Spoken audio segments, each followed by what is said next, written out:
That's all you need. You're under 25 and you don't have a mortgage, wife, or kids. I knew it. I seen it coming. I seen it coming. I'll All take right, it. man. Well, Hey, this. listen, we're live in effect, man. Welcome to the Boy Man King podcast. It's your man, Mhm. Coach Crump, with my boy Chizzy. And Yeah. we're live with the young bull, Stevon. Talk to the people, man. How you feeling, brother? Man, no complaints, man. All is well. Good to see you, Coach Crump. Good to see you, Chizzy, again, my Yes, brother. sir. Yeah, Man, and before we get started, ladies and gentlemen, we do have an announcement. talk to me. It's official. The Boy Man King platform has reached 1,000 subscribers on Yeah. YouTube. Man, super duper excited, man. I Yeah. just kind of want to go down memory lane a little bit. You know, Right. one day it was a day, sunny day on the south side of Atlanta, and I was just like, I really want to do this podcast space, but I want to do it right, Stevon. I didn't want to be clingy. I didn't want to be trendy. And I didn't want to be about no lifestyle. I wanted to be about some real information. And I was thinking about the greatest accomplishment I ever achieved in education. And it was a rites of passage program that we created in Bermuda for the boys that was like juniors and seniors. And it was like the greatest thing I've ever experienced in my life. And it was something that it was the first time I was a part of something where I was like that I had a hand in, and I was like, this would change generation life. This would change people's lifestyle. Like, see the father and son come up with a plan for the next 20 years that they whole family embrace. I was like, this is it. So the platform was a Boy Man King rites of passage of helping people to develop blueprint, helping people to develop systems and programs, helping people to develop a narrative and conversations and situations by taking on everybody's perspective on the journey that they've been on. Yeah. As a boy, as a man, and a king. But in the kingship, the journey continues. Like you never evolve, you always arrive. And so to have an idea, as you guys all know as entrepreneurs, both of you guys are entrepreneurs, but it's one thing to have an idea, for the logo, to put this information out, to put the investment in, to put the time, sweat, equity in, and to see that multiple countries and 1,000 subscribers and has been consumed by hundreds of thousands of views all over the world, man, it's just like, it's humbling. Then it becomes humbling because the goal was always to make the impact. But when you see the impact, it's like, thank God, because there's so many people that I got to hit our tech guy up. I don't know what the average podcast, gets over 1,000 subscribers on YouTube. But I'll be curious to know that number. But I know my other goal was to do 100 episodes because less than 95% of all podcasts do 100 episodes. So it's like it was like 1,000, 100. It was like these certain numbers. I was just like, you getting a certain impact is like it just speaks to more legitimacy. So it's really a credit to Chizzy, King Noel, Deani Do, my wife. We got a small team, but we work really hard. Kai the guy, Jake, PJ. Yeah. Just want to thank those guys for allowing us to have this platform so a young man like you can benefit from the information that we give, man. So thank you for being a part of that. Thank you for helping us achieve that, man. Appreciate you, man. So for you being, the interesting dynamic with you, you're young. You know what I mean? We talked about this earlier. You came on late tonight on the live and you tried to give us an excuse. And I was like, you don't have an excuse because you're under 25 with no mortgage, with no wife, with no kids. With that all being said, brother, how does it feel to be on a podcast where it's not really talking about you? Right. It's not really talking about ministry. It's not really talking about speaking, but it's talking about being and becoming the man that God has called you to be.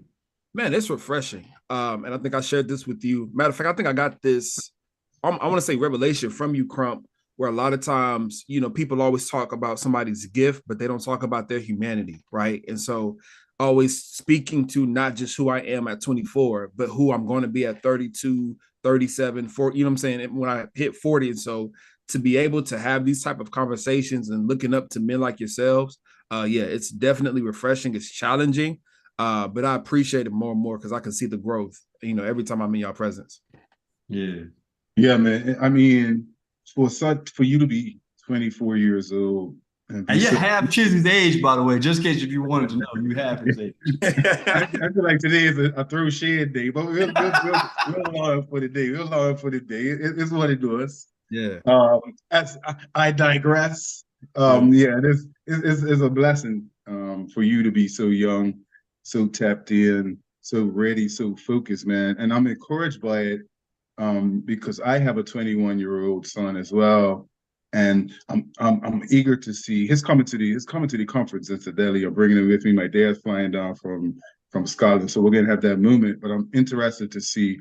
Oh, and I'm assuming you're gonna be in attendance Yes, at the sir. King Conference. Yo, for sure. Just in case you didn't know he's talking about the King Conference hosted by Boy Man King, host Yeah, himself, none other than myself and my man Chizzy. It's yeah. going down to Atlanta, Georgia, April April 20th. 20th. It's going to be an Mhm. all-day event with a VIP mixer. You want to be there. You want to be in the building. You want to get the game. Go ahead, For Chizzy. sure. Yeah. So again, I'm just interested to see how the blend of age differences get into the room and interact. And I told him like I want you to be present. I want you to speak. And he's kind of introverted a little bit. So I'm eager to see how an influencer like yourself, 24 years old, can actually, when we get into those breakout groups, I'm not giving out too much, when we get into that space, how that translates into, how influential your story can be, what you're involved in, your passion for Christ, your passion for what it is that you do at such a young age, and how conscientious you are as a young man.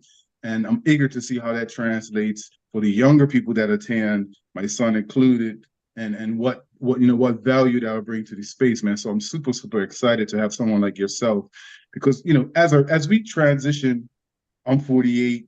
Chris is 40, whatever 40 he is. He 21. went 41 a couple of days ago. Almost forgot his own birthday. Didn't even know what he did. We talked about that earlier offline. But it's the older people. Sometimes you look back on your legacy and you look back on what you've achieved, and I think it's customary for when you get into your 35s and 40s to really reflect on your life, the choices you've made, and you try to make those necessary adjustments. But it's very encouraging for me to see that a young man, 24, is focused, is really putting himself and rubbing shoulders with the right individuals, so that when he gets to his 40s, some of the challenges, I'm not saying you're going to avoid everything, but some of the challenges that we have faced in our 40s and the stuff that we reflect on, you may not have to, navigate those spaces.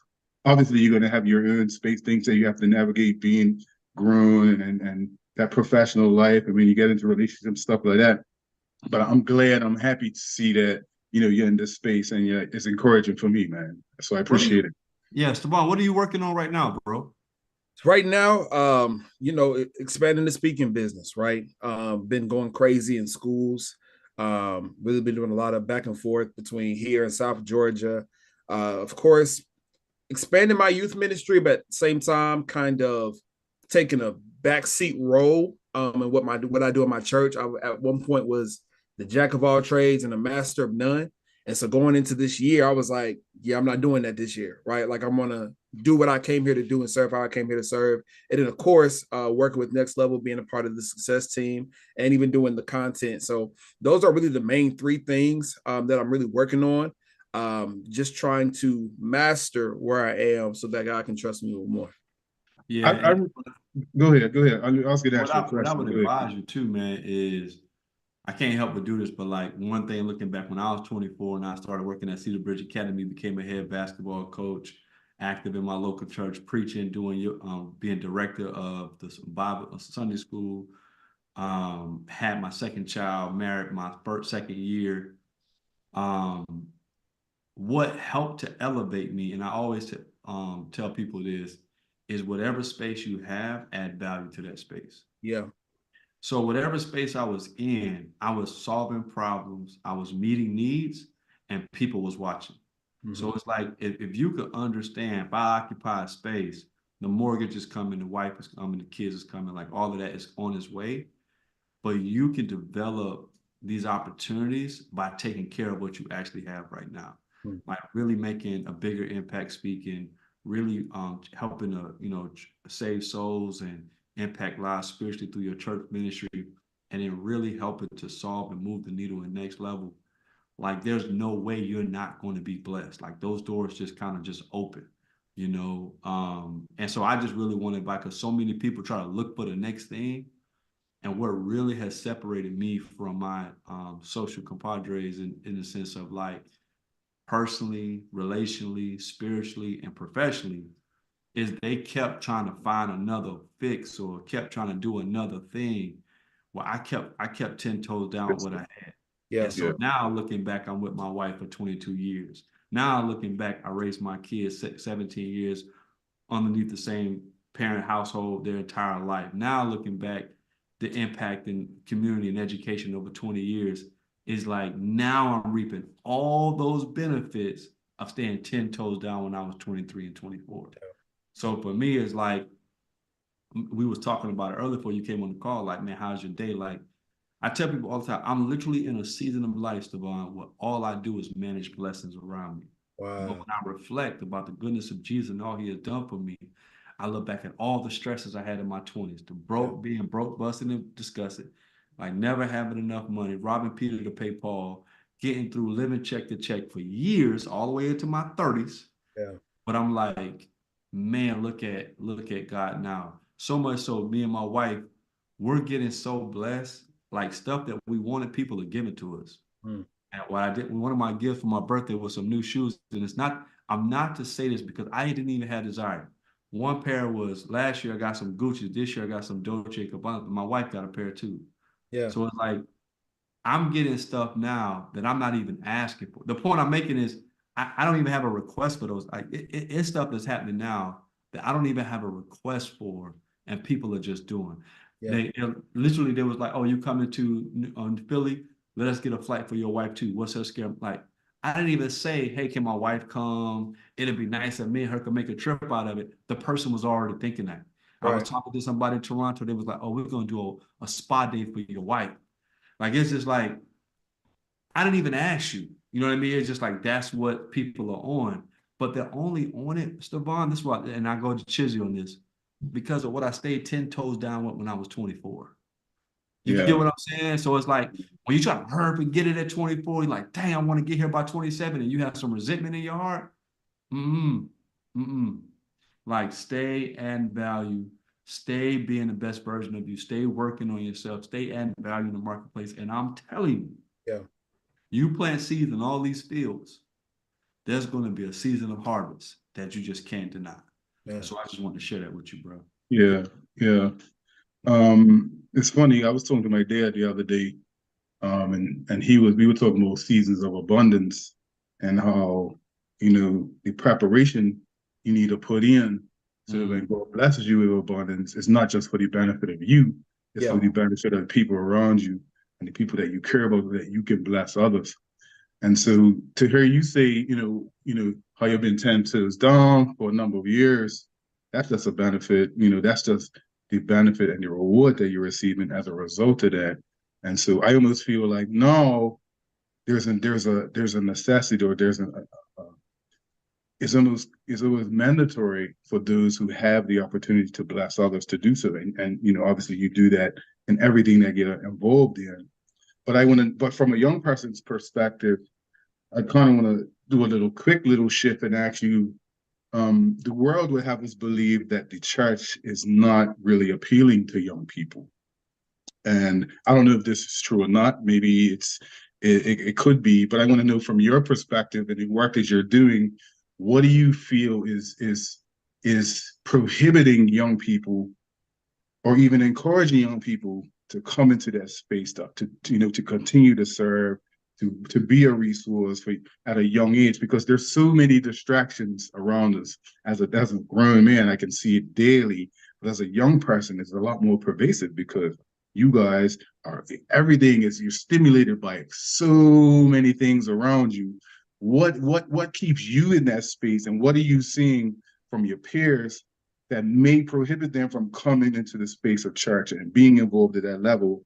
Or in the inverse, how are the young people that you're interacting with being encouraged and being, included in this spiritual journey, man? That's my question for you. That's a phenomenal question. I think for me, it always comes down to connectivity, right?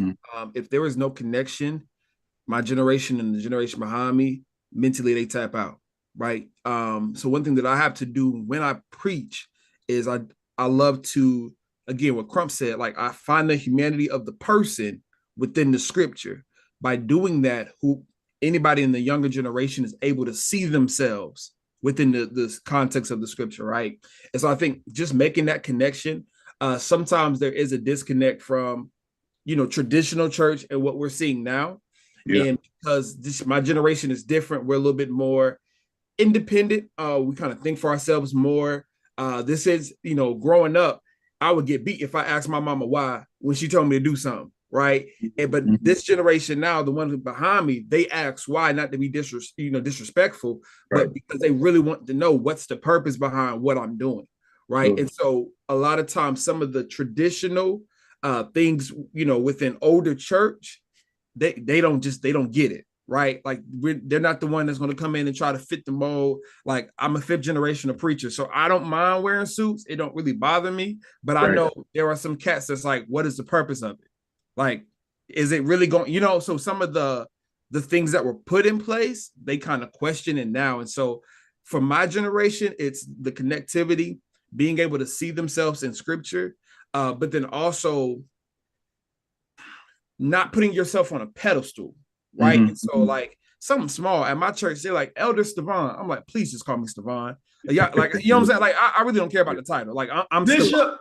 Like, right, Bishop. Like, Yeah, I am yeah. Stevon, right? But as cool as it is, I do that. So I'm like, y'all don't have to put me on some type of pedestal where you think I'm all the way up here and y'all down here. We both human at the end of the day. And I help them understand, listen, we are all trying to figure this thing called life out. We all trying to do our best with what we got, with what God gave us, and live the best life He's called us to live. And so I come with a level of transparency with the kids at my youth, like at my church. And I'm like, listen, I know how it is to be at your, in your shoes. I was the kid that, at church, I was one way in front of my parents, but at school, I was a completely different way. You know what I'm saying? Right. And I thought I was slick because nobody knew. Like, I know I'm not the only, I know there's kids in my church that deal with that. I know they dealing with this. I know they dealing with that. And so what I do, bro, I just like I break the ice. I'm like, let's talk about it, right? Like y'all are young, and if I can help y'all by sharing my failures, like if I can help you avoid that, it'll set you so much further than I was in life. Right. Yeah, and I think about that because I was telling my wife, man, I think a lot of churches should just close and pastors should just be elderly pastors, senior pastors at other churches that are vibrant because we had Easter service at an arena with 10,000 people at Gas South, bro. Like, Mm. so people being hungry for the word, you can't tell me people ain't hungry for the word. It's just a Right. lot of churches, mom and pop churches with, 20 to 75 people. When you got a bunch of just old people left in your church and it ain't no young people or young adults pulling up in there, you're just not relevant no more, man. And it's just Yeah, time. I used to have these conversations. I grew up in the Brethren Church back in Bermuda, very ritualistic, very historical in terms of the ethos and how the service is conducted. I used to talk to my dad. My dad's worked with kids my entire life. That's kind of what encouraged me to be so involved at the different levels in the community. But we often talk about how church life now necessitates a switch in terms of going from the building to more community based, to more service based, to more making it as relevant as possible to the younger generation. To your point, Stevon, because you guys see things different, you question things different, and the ritualistic way of even looking at the scriptures is challenging for a lot of young people. Even it's challenging for a lot of adults because there are so many angles and so many ways that people can try to deconstruct the scripture to suit their own lifestyles. And I think for a young person, we have to really, really take the bull by the horns and say, we're gonna forget all these traditional ways of functioning in church. It's less about the building because the community is suffering, people are suffering, and that we have a responsibility as followers of Christ and churchgoers and believers, more importantly, to really, really provide basic level support and services to the community before you can even start to talk about Jesus Christ. Before you can start talking about the Bible and Christianity, basic needs have to be met. And I think that's a great entry point. But I think a lot of churches, and a lot do very, very well in that regard, but a lot of churches fail to see that. And I'm just bringing it back to the conversation I was having with my dad, that old way of functioning. When you look up, like you said, Crump, and you see everybody in the congregation is over 50 or over 60, and you have one or two young people, that's really a sign that it's time to reshape, rethink, rebrand, or try to do something different, man. So those pivots are vital. And as a young person, you know, again, 24 years old, are you seeing a sort of a resurgence? How involved are you seeing your peers in terms of church and what that looks like moving forward? Yeah, no, I think my generation has a desire to get to know God, to fall in love with Christ. They just want the real. You know what Yeah, I'm saying? And sometimes a lot, with smaller churches, it can be a lot of fluff. It can be a lot of worshiping the pastor and not edifying the people with the word. And sure. so they, again, like we going through the fluff, right? And so you see, like you said, 10,000 people that gas out because they know that church is gonna give them the real. You know what I'm saying? We're not worried about, oh, a lot of times with smaller churches, it's built off of the family aspect, and so it's hard for new people to come in, and then you got all the politics behind that. They just want what's real, something that's really going to help them where they are now. I heard a quote one time. They said, if a church could leave a corner and the community isn't impacted, that tells you everything you need to know about that church. Right. And Yeah, that's a like good one. like a lot of churches today they've been there for 50, 70, however long. And it's time for them to leave the corner. No.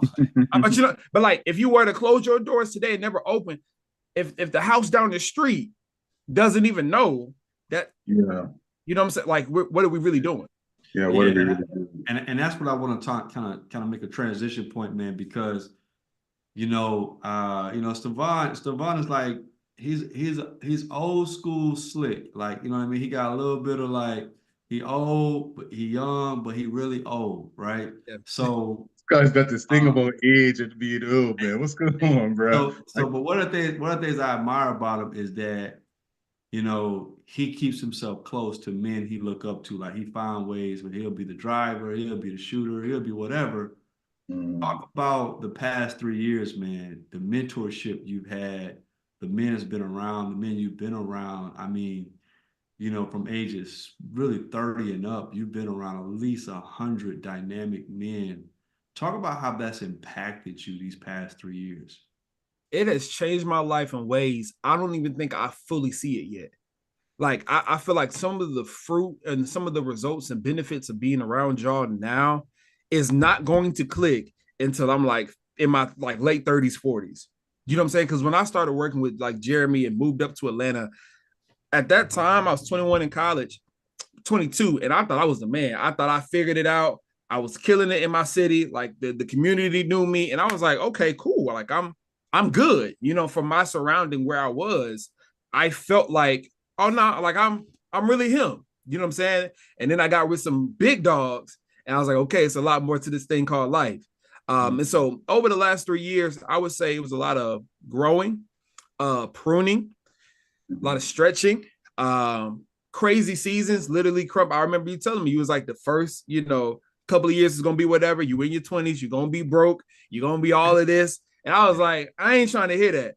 He has been completely right. You know what I'm saying? Like it is just real. Like, Yeah.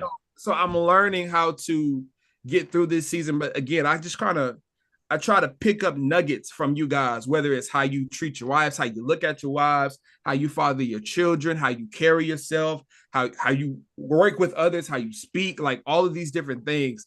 I kind of just take in for myself. And again, it's just been a process of not necessarily I watch what Crump do and then come home and practice it, but because I'm around him so much, no. I'm becoming him. Like not him, but I'm becoming a better version of myself. And so it's been beautiful. And I think I've really felt the effect since being like turning 24 in December, like these past 3-4 months. But I'm a whole different cat. You know what I'm saying? Like I look at the 21-year-old version of me when I first worked with Next Level, and I'm like, but I was a little boy. You know what I'm saying? Like that was a boy. And I guess this is fitting because this is the Boy Man King podcast. So in the transitioning of really becoming a man, because I'm not there yet, but I'm like, man, I'm thankful for the growth I've seen over the last 3 years. So now, like literally 2 days ago, I was headed to the gym and I was like, man, I'm excited to see what Stevon at 27 looked like. You know what I'm saying? Like that's where my mindset is. So it's been life changing in more ways than none. I'll just put it like that. Yeah, and I had to, at Chizzy, I had to slap him, right, because he was geeked. So he was 22.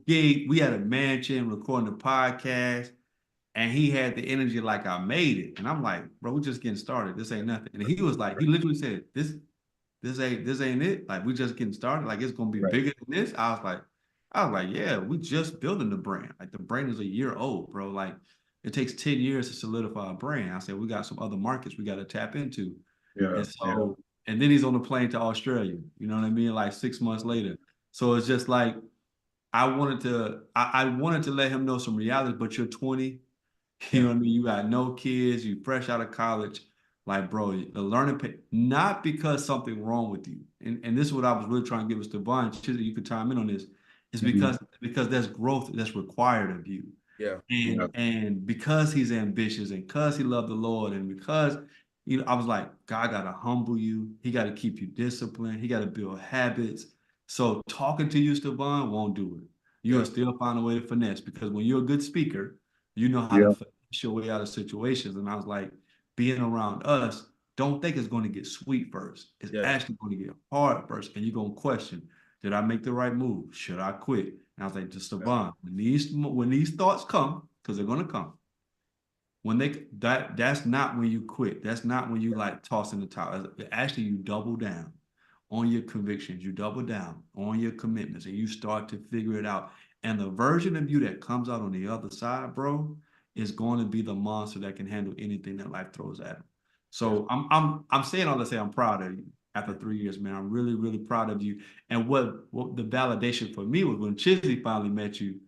Like, I've known you for 3 years, but when Chizzy, he's like, man, I never seen a 24-year-old walk and talk like this guy, man. I'm actually never seen it. And then he's also thinking about his son, Yeah. who's literally 3 years younger than you, right? So Chizzy, I just kind of want to throw that alley oop to you, bro.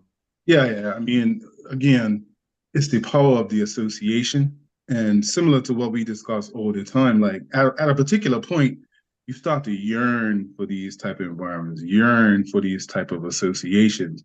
And that iron sharpens iron thing becomes how you function in everyday life. So you, 21 years old, you probably had no idea the pathway that you was on and the trajectory you was on. As Crumb was saying, like you thought you arrived, but it's no mistake that associations matter. And sometimes for our young people, to the inverse. Because just like how you can associate, as we know, your associations dictate, you know, your value, as we said, iron sharpens iron. But there's a lot of cats out there, your contemporaries, who have similar association, not similar association, but associate, and it doesn't take the necessary trajectory or the trajectory that they thought to the negative. You know what I mean? And so, I don't think we should undervalue the opportunity for you to be in that space, because there's people that are watching their cats that are watching their kids, that are watching your contemporaries, our contemporaries, that may say, well, it's just an anomaly, man. Like that's not me. I can't even, I can't do that. Like there's stuff that's prohibited me from entering into a space or associating with people.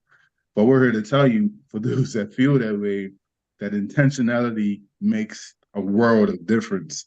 And you have the opportunity to really, really take your path in a different light. All it requires sometimes is the right conversation with the right person and being able to align yourself in a way with the right people so that your life could take a 180-degree turn.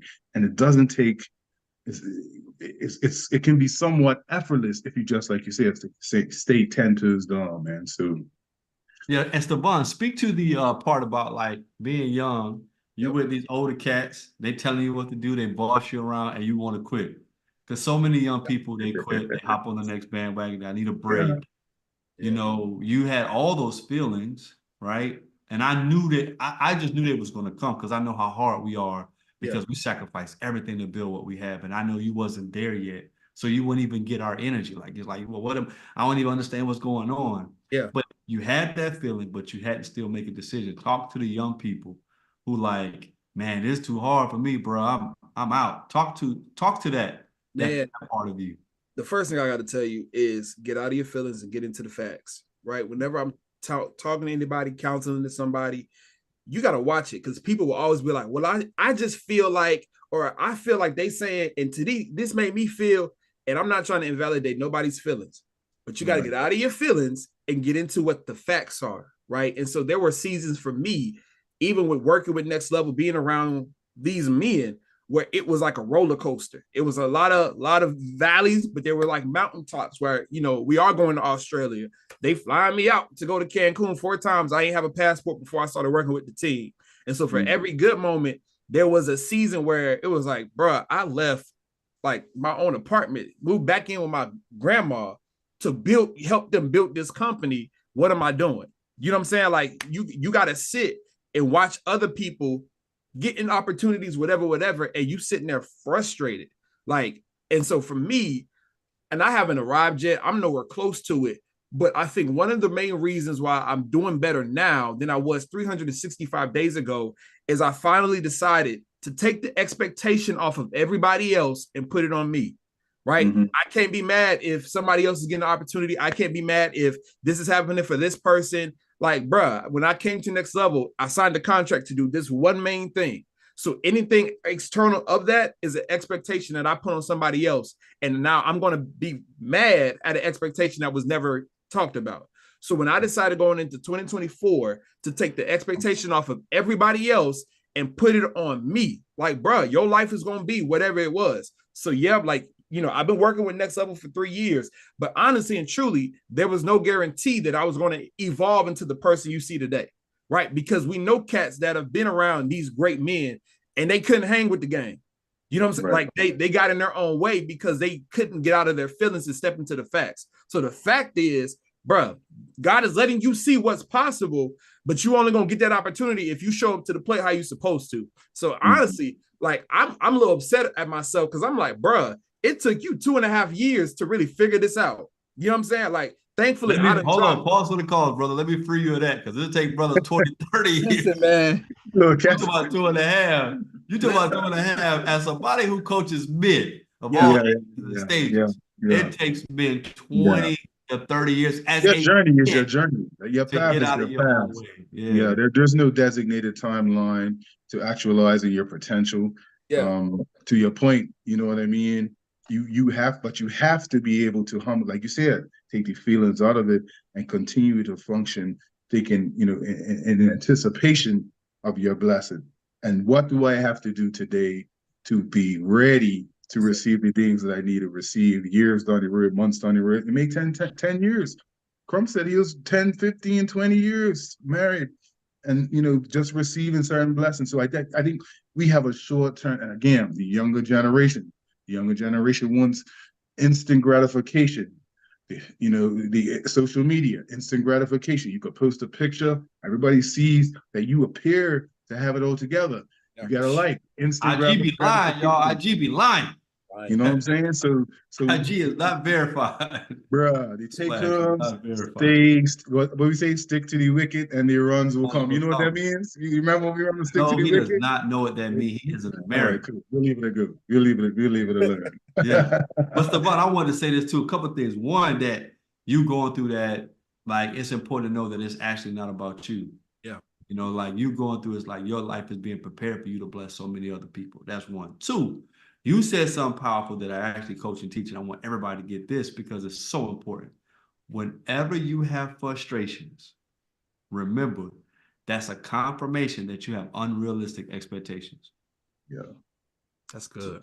So when you say you put expectation on you, whenever you have frustrations with a person, place, or thing, that means that you have put on that person, place, or thing unrealistic expectations. Yeah. So that's why you're frustrated. Because people don't wake up and say, hey, around 2 o'clock, I want to make sure I frustrate Chizzy. And around 10:45, I want to frustrate Stevon. You saw a thing, interpret it in the paradigm and the perspective of life that you have, and twisting your brain up from your feelings a energy towards that. Yeah. And I tell people all the time, like, people are being people, and literally 85 to 90% of all people are literally trying to live their best life.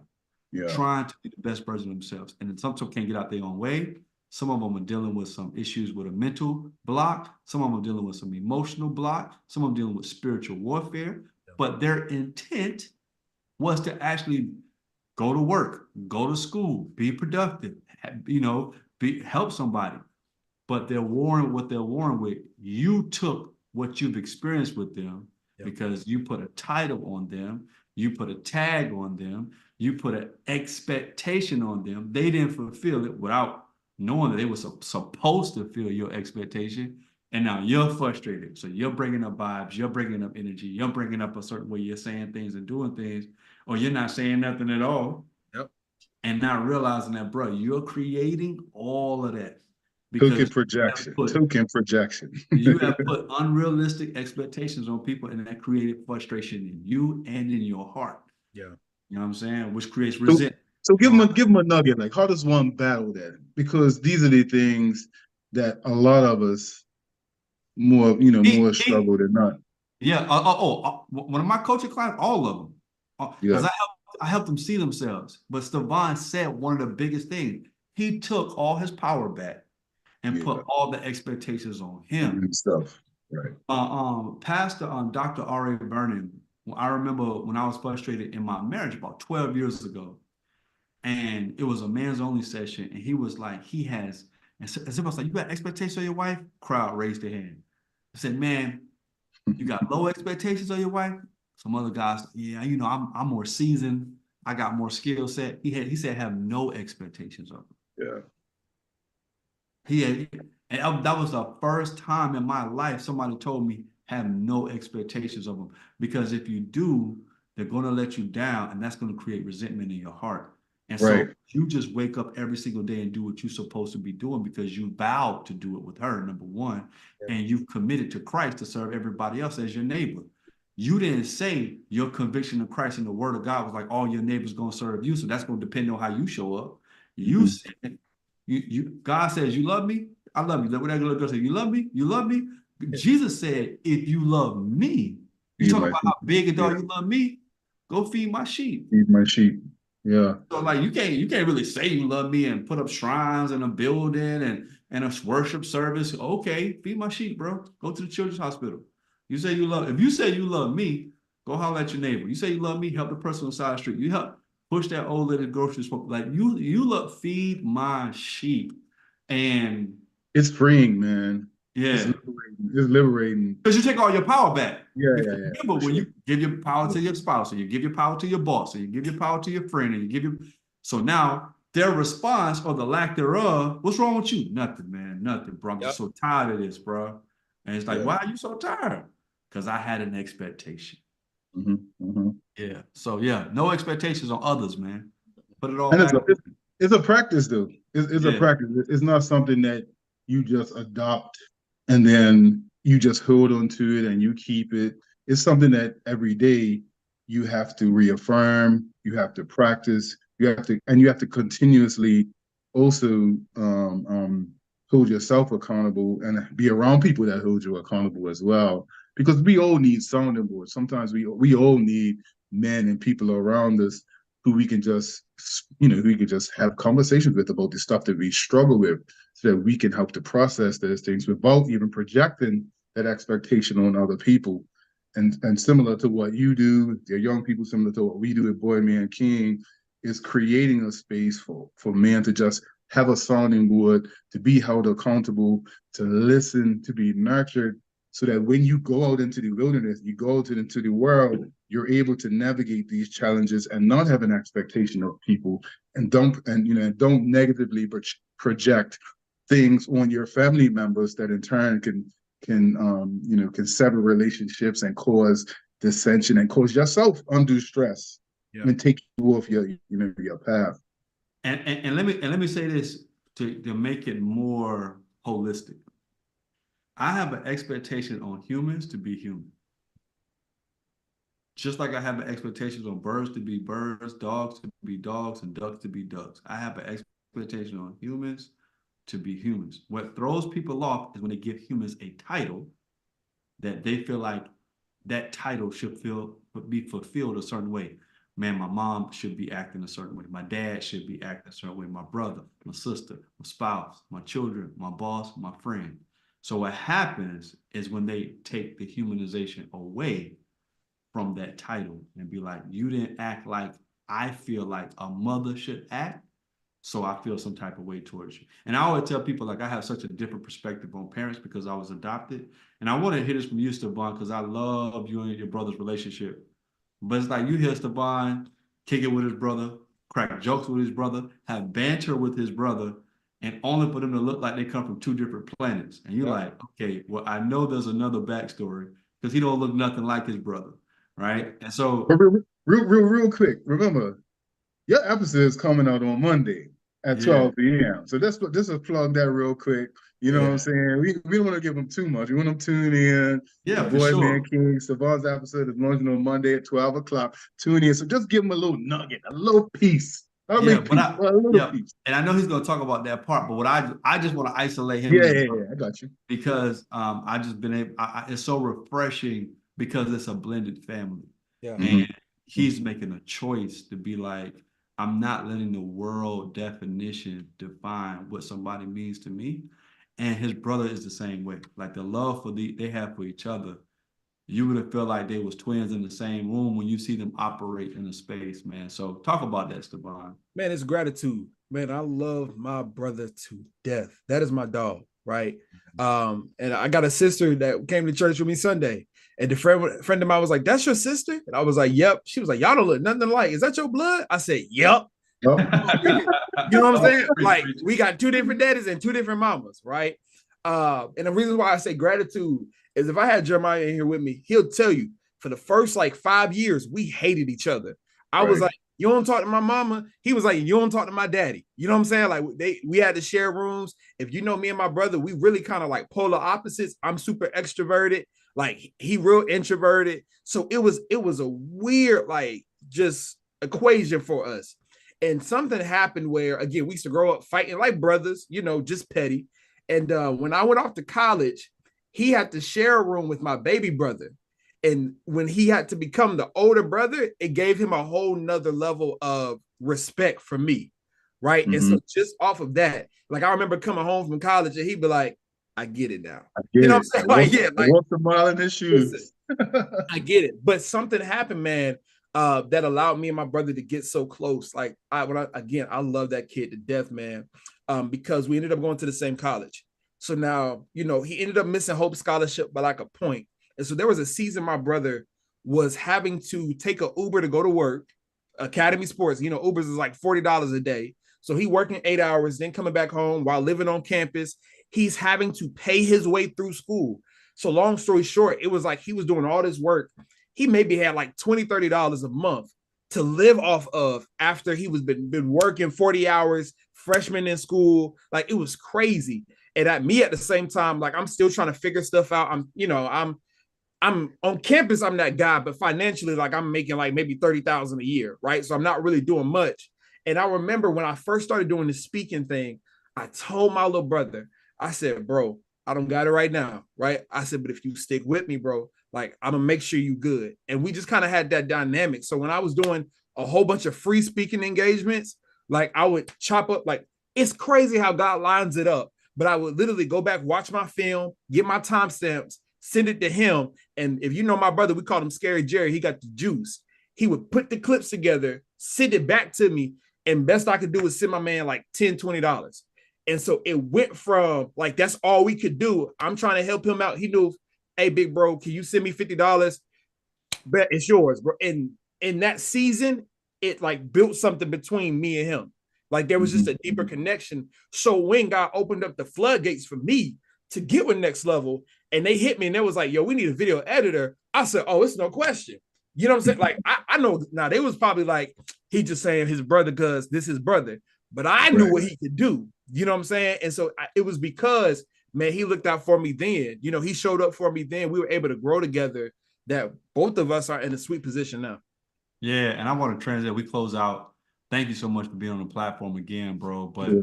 one thing, Chizzy, about him and his brother, that the rarest thing, and this is why we hired both of them, it actually wasn't because of their skill set at all. It was because of their character. Yeah. Like, and I was so when you said what you said, like, yo, you didn't say a speaker, you didn't say a preacher, you didn't say an entrepreneur, you didn't say a leader. You said, bro, I never met a young man that age that carried himself like that. That was the reason we hired Stevon. That was the reason we hired his brother. So shout out to your parents. Yeah. I just want to take the time to just really say thank you to your parents, because the young men you are and how you represent yourself is the greatest attribute you guys have. And that's the greatest tribute you could give to your family and your parents in particular. So I just want to take the time to shout out to them. But let everybody know how they can follow you, man, what you got going on, and your final words, bro. Man, I am Stevon Lester. That's IMSTEVONLESTER on all social media platforms. You can even reach me at www.IamStevonLester.com. And I'm going to just keep showing up, right? Whatever God has called you to do. A lot of people, they say 80% of people set a goal, but it's only 5% of people that actually achieve that goal. And so if you're watching this like today's like April 6th, you still have about 74% of 2024 that you haven't seen yet. It's a lot, right? But a lot of people have already given up on their New Year's resolutions. They've already thrown in the towel. Listen, I've been blessed. I'm thankful. I done lost like 40 pounds, but it was because I finally decided. But it was a process, right? And so whatever you've been called to do, whatever your goals were, whatever your assignment is, the word that I can leave you for the next 74% of this year is just continue to just keep showing up. The days you're on 100, the days you're on 2%, just do the best you can with what you have. And I promise you, you're going to look up in about a year and you're going to be like, man, I remember praying about being where I am now. That's my reality. That's where I'm living. And I'm so excited to see where I'll be a year from now because I keep showing up. I love it. Chizzy, talk to the people, man. Yeah, man. I mean, I just want to encourage every young person to tap into Stevon, check him out on social media. Man, this is a powerful, powerful young brother. If you need to sharpen your iron, if you need to find an association of a church family, of a brother, hit him up, man. I'm pretty sure that he'll be more than happy to give you insight, to connect with you, man. But I also want to say, make sure you come to the King Conference on April the 20th. I'm super, super excited. As I often say, my man Crump's going to be in the building. I'm going to be in the building. Jeremy's going to be in the building. Marriage Inc.'s going to be in the building. Y'all going to be in the building. I am very, very interested to see how our breakout groups are going to go. I'm super excited, man. So just check me out as well on the couch. Chizzy BDA. I drop my clips every other day just to inspire not just you, but to inspire me as well. And I think we have an opportunity. I live to inspire. So when you are blessed, you have a responsibility to bless others, man. Coach Crump, what's good with you? And you already know, man, the King Conference is going down. Yeah. Get your tickets, man. Pull up, man. We're super excited. It's going to be a packed house. We're going to have an intimate setting. It's going to be a great time, man. We can't wait to pour into you guys. Can't wait for you guys to pour into us and pour in our community. And thank you again to our entire team and all our subscribers for hitting 1K on YouTube. Yes, we really appreciate you guys. Thank you so much. And as you know, as it relates to this boy, man, King journey, the journey continues. Y'all be blessed. Bless. Talk to you soon, man. Thank you so much to everybody on the platform. Appreciate you. Love. All right, so we're done on